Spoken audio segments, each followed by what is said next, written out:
మైనంపల్లి హనుమంతరావు తెలంగాణ రాష్ట్రం మెదక్ జిల్లా కొర్విపల్లి గ్రామంలో 1966 జనవరి 10న కిషన్ రావు సరోజిని దంపతులకు జన్మించారు. ఆయన 1992లో యుఎస్లోని అలబామా యూనివర్సిటీ నుండి బిఏ పూర్తి చేశాడు. మైనంపల్లి హనుమంతరావు 1998లో తెలుగుదేశం పార్టీతో రాజకీయాల్లోకి వచ్చాడు. ఆయన 2008లో జరిగిన ఉప ఎన్నికల్లో రాయంపేట శాసనసభ నియోజకవర్గం నుంచి తొలిసారి ఎమ్మెల్యేగా గెలిచి అసెంబ్లీకి ఎన్నికయ్యాడు. మైనంపల్లి హనుమంతరావు 2009లో జరిగిన శాసనసభ ఎన్నికల్లో తెలుగుదేశం పార్టీ తరపున పోటీ చేసి తన సమీప ప్రత్యర్థి కాంగ్రెస్ పార్టీ అభ్యర్థి శశిధర్ రెడ్డిపై 21,151 ఓట్ల మెజార్టీతో గెలిచి రెండోసారి ఎమ్మెల్యేగా ఎన్నికయ్యారు. ఆయన మెదక్ జిల్లా తెలుగుదేశం పార్టీ అధ్యక్షుడిగా పనిచేశాడు. తెలంగాణ ప్రత్యేక రాష్ట్రం ఏర్పడిన తర్వాత హనుమంతరావు మల్కాజ్గిరి నియోజకవర్గం టీడీపీ టికెట్ ఆశించాడు. 2014లో ఎన్నికల్లో తెలుగుదేశం బీజేపీ పొత్తుతో భాగంగా ఆయనకు టికెట్ దక్కకపోవడంతో 2014 ఏప్రిల్ 6న మైనంపల్లి హనుమంతరావు టీడీపీకి రాజీనామా చేశాడు.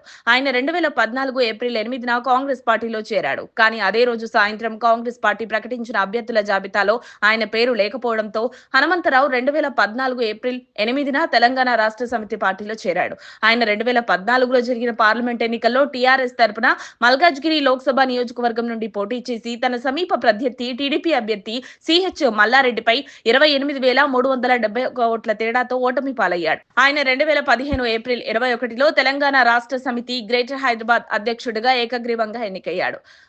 2017లో జరిగిన శాసనమండలి ఎన్నికల్లో ఎమ్మెల్యే కోటాలో ఎమ్మెల్సీగా ఎన్నికయ్యాడు. మైనంపల్లి హనుమంతరావు 2018లో జరిగిన అసెంబ్లీ ఎన్నికల్లో మల్కాజ్గిరి నియోజకవర్గం నుండి టీఆర్ఎస్ అభ్యర్థిగా పోటీ చేసి తన సమీప ప్రత్యర్థి ఎన్ రామచంద్రరావుపై 73,698 ఓట్ల మెజార్టీతో గెలిచి ఎమ్మెల్యేగా ఎన్నికయ్యాడు. ఆయన 2018లో జరిగిన అసెంబ్లీ ఎన్నికల్లో మల్కాజ్గిరి ఎమ్మెల్యేగా గెలవడంతో 2018 డిసెంబర్ 12న ఎమ్మెల్సీ పదవికి రాజీనామా చేశాడు. మైనంపల్లి హనుమంతరావు 2023లో జరిగే అసెంబ్లీ ఎన్నికల్లో తనకు మల్కాజ్గిరి కుమారుడు రోహిత్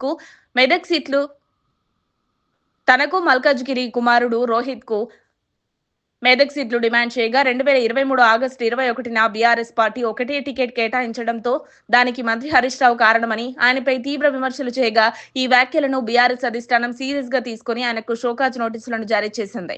మైనంపల్లి హనుమంతరావు బీఆర్ఎస్ పార్టీపై తీవ్ర అసంతృప్తి వ్యక్తం చేస్తూ కొన్ని రోజులు పార్టీ కార్యక్రమాలకు దూరంగా ఉండి 2023 సెప్టెంబర్ 22న బీఆర్ఎస్ పార్టీకి రాజీనామా చేశాడు. ఆయన సెప్టెంబర్ 28న ఢిల్లీలోని ఏఐసీసీ అధ్యక్షుడు మల్లికార్జున్ ఖర్గే సమక్షంలో కాంగ్రెస్ పార్టీలో చేరాడు.